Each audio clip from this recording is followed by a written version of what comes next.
Set in the Edo period of Japan, IKI, a game of Edo Artisans, is a drafting and set collection game where players look to gain prestige by making the businesses on the main street of Nihonbashi exceptionally successful. The prestige you earn comes in the form of IKI, which the rulebook explains as a concept representing the ideal way of living a civic life in ancient Japan. Build businesses, hire workers, and watch as your efforts transform the once quiet street into a bustling hub of commerce.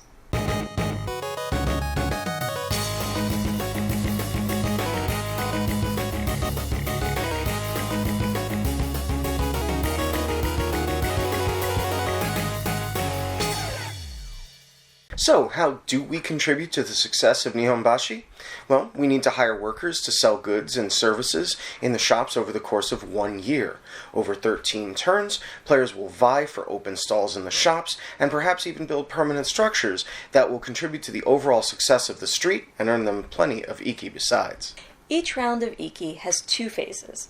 In the first phase, players will place their Ikizama meeple on the track that will determine how many spaces they'll travel on their turn. In the second phase, players will take turns either taking income or hiring, and then moving their Oyakata meeple and doing business with the shops they land next to. Hiring will allow you to pay for an available character card and place it in an open shop space. You'll show the character as yours by placing one of your Koban meeples on it. When you move your Oyakata, you will travel the number of spaces you've selected on the Ikizama track. But if you want to move further, you can always use sandal tokens to move additional spaces. This can be crucial as you often will not get to move the exact number of spaces you would have liked to. Once you've finished moving, your Oyakata will be next to a shop space. You can choose to do business with the shop and or one of the characters in the adjacent stalls. If you interact with a character that is owned by another player, that character gains experience, and their Koban meeple moves up 1 space. More experienced characters give their employees bigger benefits. When a Koban reaches the top of their card, they retire, and the card is placed in the controlling player's mat. Since retired character is removed from the board, that character's services will no longer be available, but it also frees up a space for a new character to come in. In addition to these characters, you can do business with the shops that are around the street. These will let you purchase fish, tobacco, and pipes, which all score points at the end of the game, as well as do things like purchase rice and sandals, as well as the resources to construct buildings. Buildings are permanent structures on the board that represent heavy investments, but can be worth a huge amount of points at the end of the game, assuming they don't burn down. But more on that in a moment. Iki is played out over the course of a year, with each season defined by 3 turns. At the end of each season, you'll need to feed your active workers, but you'll earn income from both those and your retired workers. A new crop of character cards will come into play, and the tobacco, pipe, and fish markets will refresh. Now, historically, firefighting was a constant concern in Edo. As one of the most densely populated cities of its time, the threat of fire and the need to control it was actually a powerful social force. And if you've never read about the tattooed firefighters of Edo, I strongly suggest you do, because it's fascinating.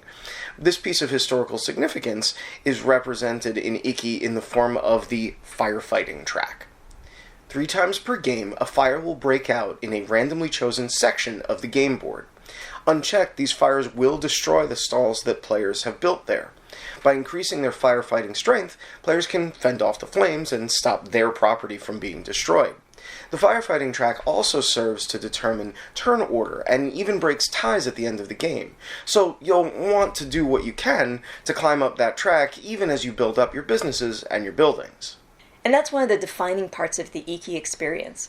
You'll want to do everything. Get good at firefighting, hire valuable characters, diversify your worker pool for points, get the choicest fish and tobacco, construct valuable buildings, ensure that you've got enough resources to feed your people, and stay 1 step ahead of your competitors while you do it.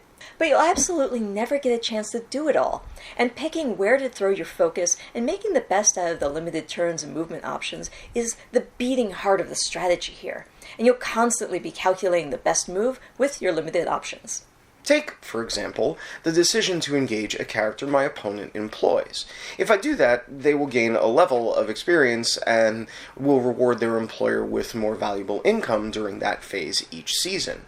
However, I need to weigh that against the value of what they can do for me now, and if my engagement causes that character to retire, their employer will still benefit from the income, sure, but now that character is gone from the board and no one can do business with them, which might very well foul up another player's plans, possibly even including the player who hired them in the first place. IKI is full of decisions like that. Frequent cost-benefit analyses set against the ticking timer of the game's tight turn structure. Even moving around the board requires careful planning, since players block each other on the track to determine how far they'll move, so you'll constantly need to be ready to adapt your plans based on what your opponents do. Now, the impact of different player counts on IKI's gameplay is definitely worth noting. While there aren't a whole bunch of extra rules to add, at 2 players, there will be a constant stream of neutral, unaffiliated characters who get added to the game board.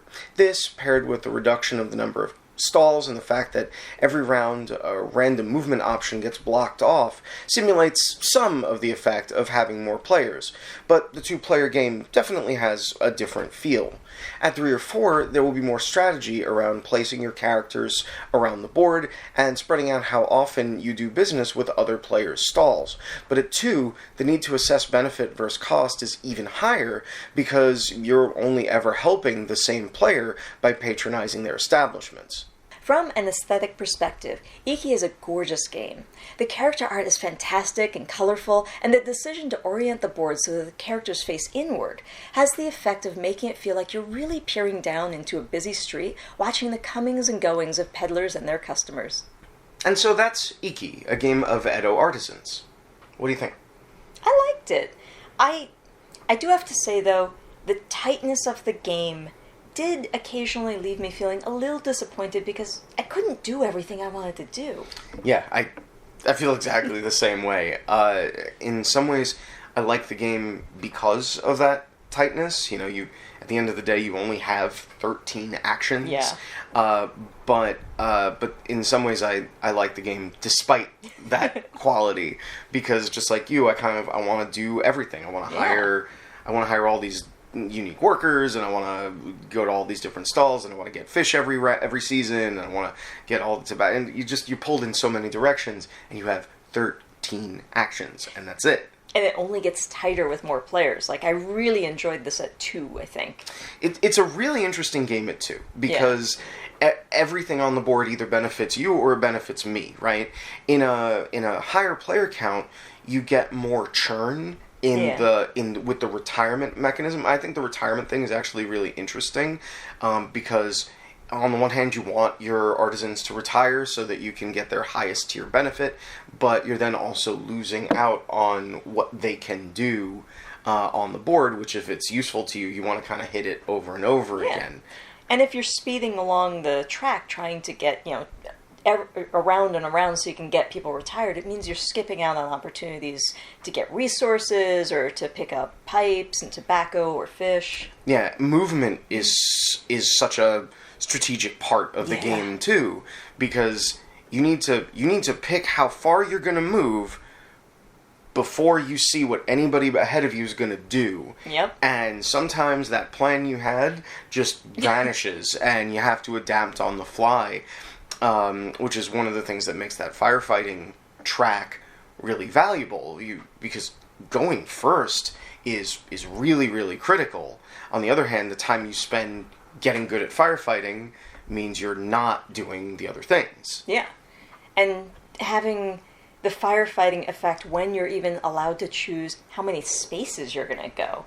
It's like, oh, sure, I've got this perfect plan. I'm going to go 2 spaces. Well, purple took it. Okay, maybe I'll go 3. No, red took it. Darn it! Yeah, exactly. And that's why the sandals are so valuable. Yeah. But you have to move at least 1 space, right? Mm-hmm. You can't not. So there's a lot that goes into it. On the whole, though, I thought that the way the game is tuned, it really is so tightly focused. I guess my only complaint was that there are lots of little rules that are easy to forget until you're really comfortable with the flow. You know, just the simple turn sequence is so important. Yeah. Because if you were going to hire somebody versus if you're going to get some coins this round will affect the whole trajectory of your turn.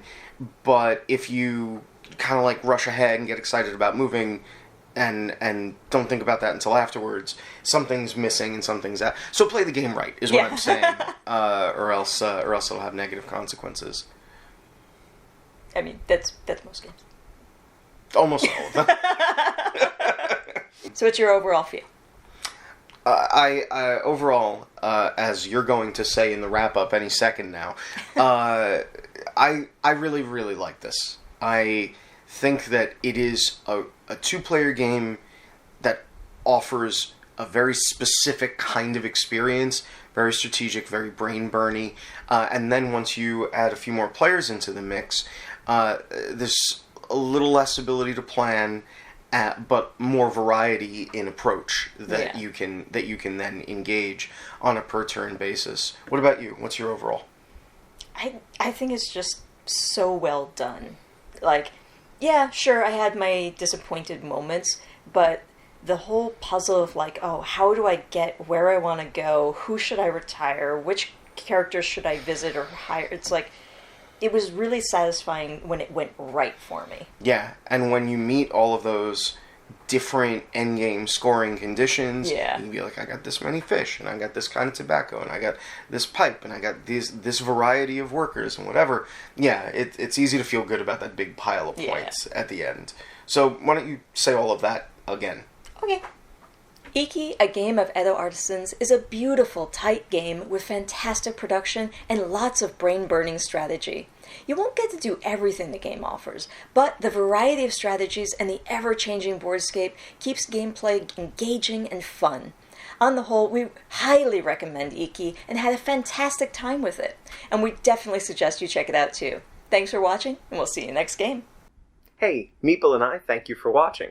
If you want to see more of our reviews, please click on either of these playlists. One of them is our full-length review series, and the other one is Game in a Minute, where we tell you everything you need to know about a game in about 60 seconds.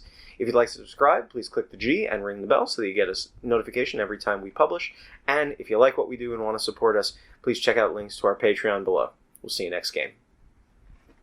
Flesh is blood.